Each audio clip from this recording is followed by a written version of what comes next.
selamat sore, selamat datang di ibadah online Youth Community GPPS Jemaat Sawahan.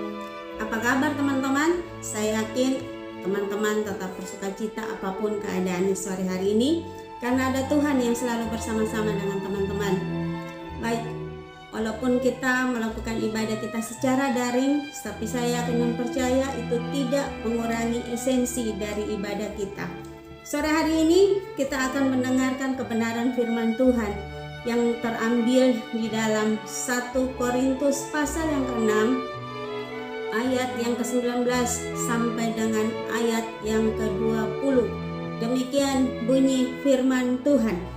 Atau tidak tahukah kamu bahwa tubuhmu adalah bait Roh Kudus yang diam di dalam kamu, Roh Kudus yang kamu peroleh dari Allah, dan bahwa kamu bukan milik kamu sendiri, sebab kamu telah dibeli dan harganya telah lunas dibayar. Karena itu muliakanlah Allah dengan tubuhmu. Amin. Sore hari ini kita akan mendengarkan firman Tuhan dengan satu tema, hidupku tempat kediaman Allah. Teman-teman, setiap orang tua pasti menginginkan anak-anaknya tumbuh dengan sehat. Karena itu mereka sangat memperhatikan asupan makanan yang akan dimakan oleh anak-anaknya. Haruslah sehat, bergizi, dan tentunya baik. Semua bahan makanan baik adanya, tapi tidak semua dapat diberikan kepada anak-anak.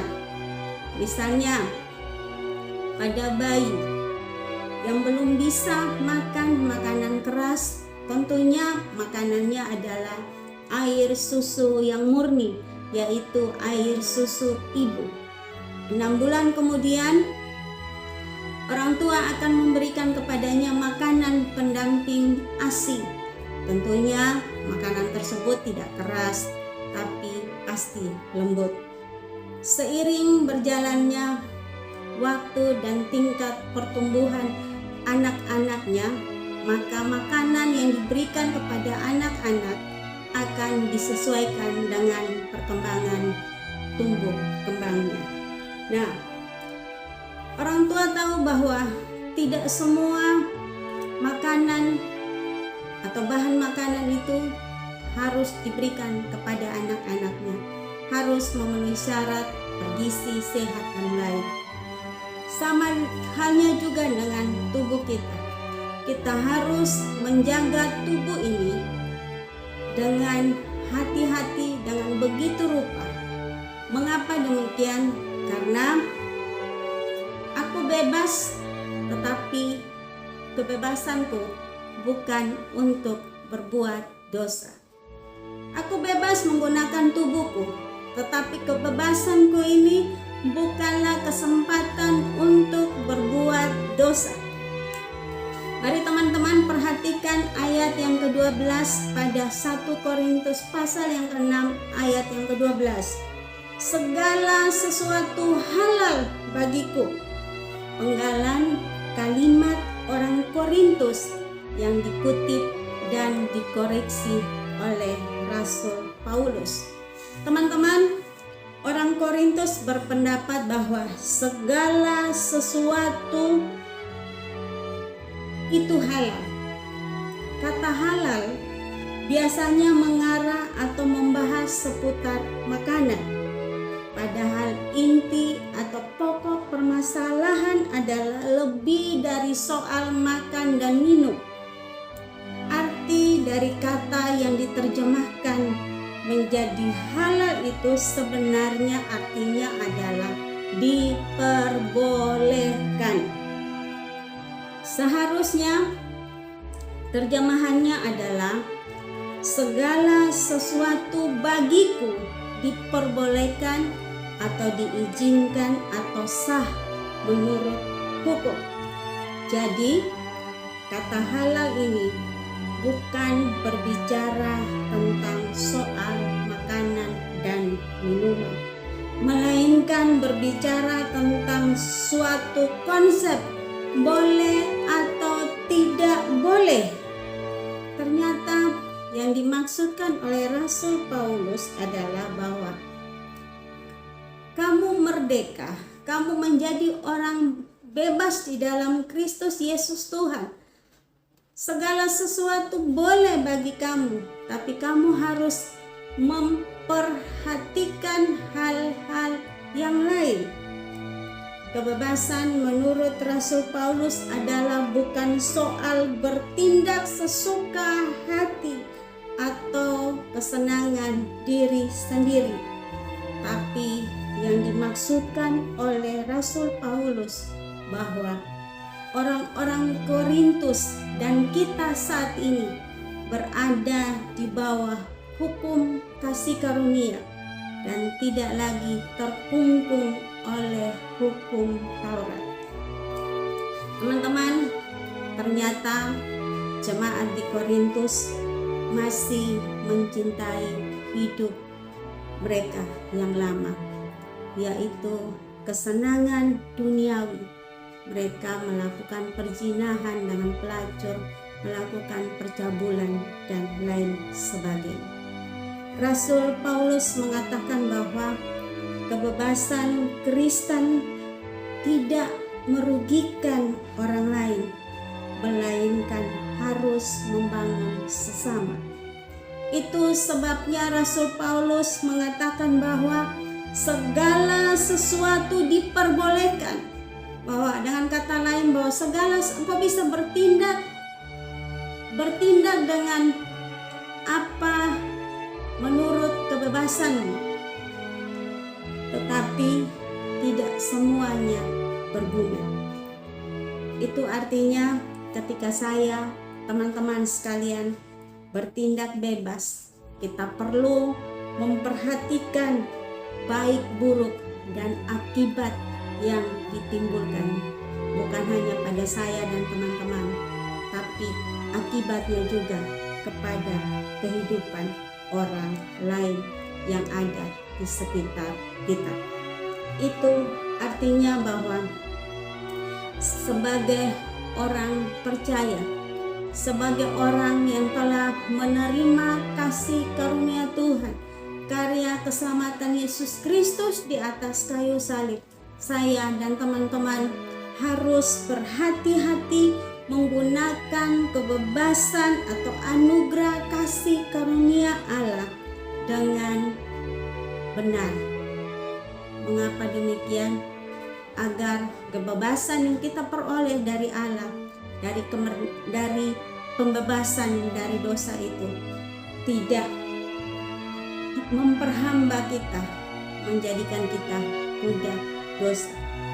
Karena itu Rasul Paulus mengatakan, tetapi aku tidak mau membiarkan diriku diperhamba atau dikuasai oleh apapun. Teman-teman, kita dijadikan orang merdeka di dalam Yesus Kristus Tuhan. Tapi kemerdekaan atau kebebasan yang kita peroleh bukanlah kesempatan untuk berbuat dosa.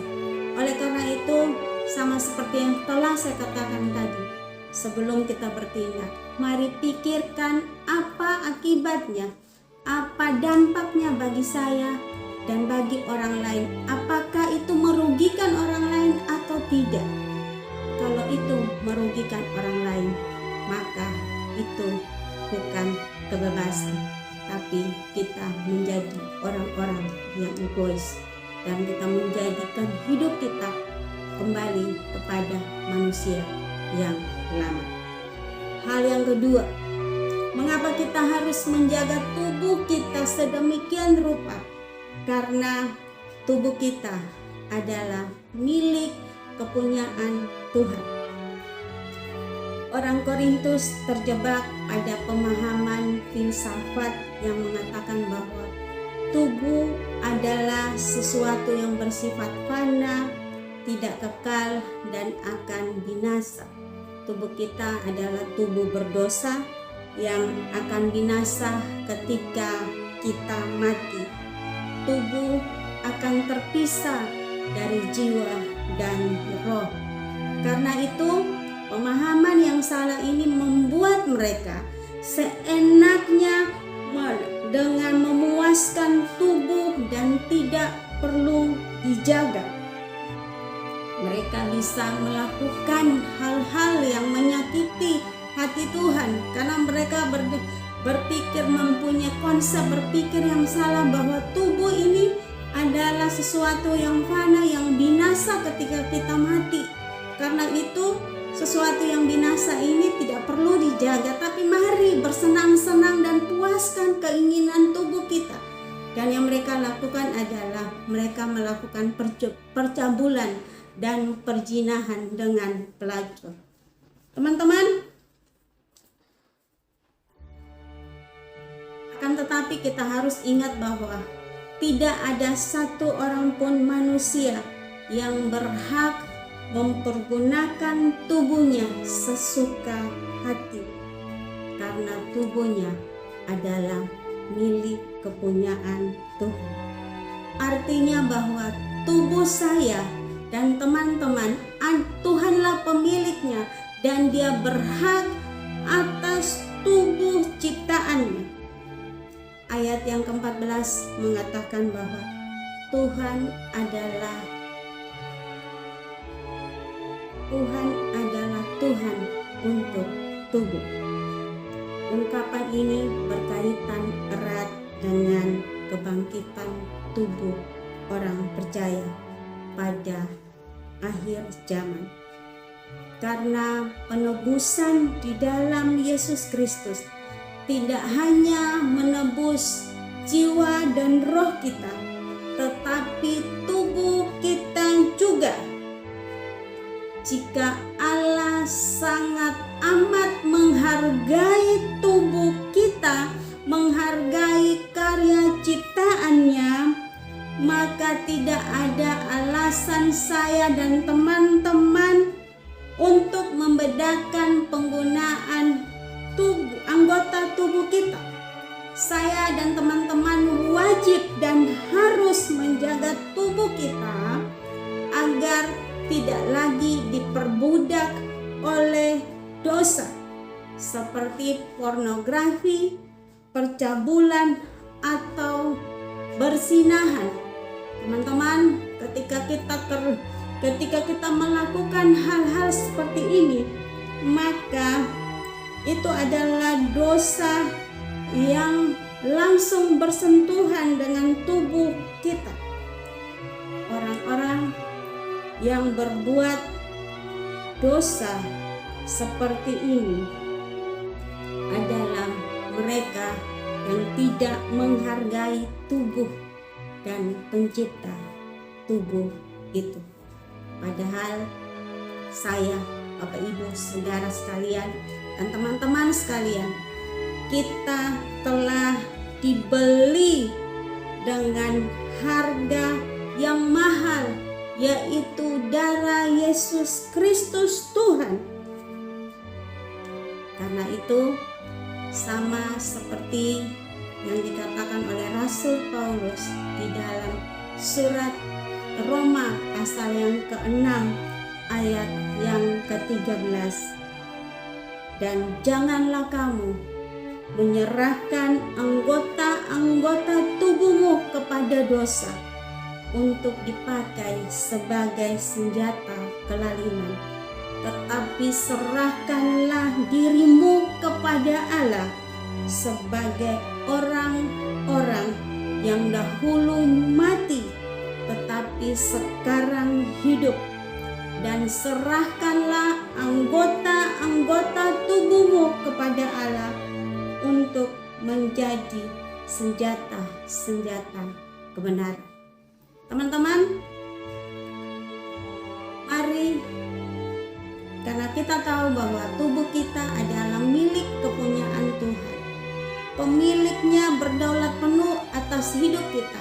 Karena itu, agar kita tidak terjebak atau tidak terjerumus dalam melakukan dosa, perbuatan dosa, Mari kita serahkan hidup kita kepada Allah, agar apa? Dipakai sebagai senjata kebenaran. Dengan anggota-anggota tubuh kita serahkan kepada Tuhan, akan membawa kita pada apa yang disebut dengan pengudusan, akan menolong kita bebas dari jerat iblis untuk melakukan kejahatan dan dosa, dan akan menolong kita untuk setiap hari hidup benar, hidup kudus di hadapan Tuhan. Teman-teman, hal yang ketiga, mengapa kita harus menjaga tubuh kita sedemikian rupa? Karena tubuh saya, teman-teman sekalian, adalah bait Roh Kudus. Karena Roh Kudus tinggal di dalam saya dan teman-teman sekalian. Orang Yahudi beribadah di dalam bait Allah. Orang Korintus beribadah di dalam kuil. Tapi berbeda dengan konsep kekristenan. Tuhan menjadikan saya, teman-teman sekalian, dengan tujuan agar kita menjadi tempat kediaman Roh Kudus yang kudus dan tidak bercacat celah, melalui karya keselamatan, karya penebusan yang Yesus Kristus lakukan di atas kayu salib. Betapa Dia sangat menyayangi saya dan teman-teman sekalian. Allah yang tidak terbatas, Allah yang tidak dapat dibatasi oleh siapapun dan oleh apapun, yang tidak dapat dibatasi oleh ruang dan waktu, memilih tinggal di dalam saya, di dalam teman-teman sekalian. Jika Allah memilih tinggal di dalam kita, di dalam tubuh kita yang adalah kepunyaan atau miliknya Allah sendiri, pertanyaannya, apakah pantas saya dan teman-teman menyerahkan sesuatu yang bukan milik kita? Kita serahkan kepada kenajisan dan perzinahan. Kalau kita melakukan seperti itu, kita adalah orang yang merampok apa yang menjadi milik Tuhan. Karena sesungguhnya saya dan teman-teman tidak berkuasa atas hidup kita. Teman-teman, tubuh kita sudah dipersatukan dengan tubuh Kristus di dalam kematiannya, sehingga saya dan teman-teman tidak lagi berhak atas hidup kita, atas tubuh kita, dan harus kita persembahkan kepada Tuhan. Tubuh yang telah ditebus, dibeli, dan dibebaskan dari dosa dengan harga yang mahal, dengan sebuah kehormatan. Karena kita sudah dibeli dengan suatu kehormatan, maka sudah selayaknya saya, teman-teman sekalian, memberikan kehormatan kepada Allah yang sudah membeli kita. Dengan cara bagaimana? Dengan cara menggunakan dan menjaga tubuh kita untuk kekudusan, yaitu gunakan hidup saya, teman-teman sekalian, untuk melayani Tuhan di dalam kekudusan. Apa yang perlu kita renungkan dari yang sudah kita dengar pada sore hari ini adalah saya dan teman-teman harus menyadari bahwa kita adalah orang-orang yang merdeka di dalam Tuhan.